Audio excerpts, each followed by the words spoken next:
నువ్వు లేకుండా నాన్న మొహం ఎలా ఉంటుందో నాకు ఇప్పటి వరకు తెలీదు.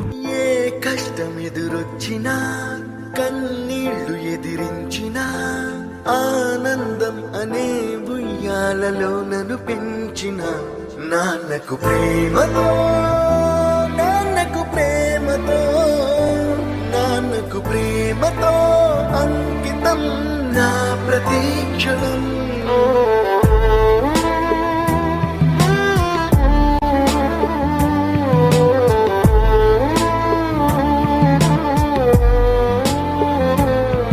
నేనే దారిలో వెళ్ళినా, ఏ అడ్డు నన్నాపినా, నీ వెంట నేనున్నానని నన్ను నడిపించిన నాన్నకు ప్రేమతో, నాన్నకు ప్రేమతో, నాన్నకు ప్రేమతో అంకితం నా ప్రతీక్ష.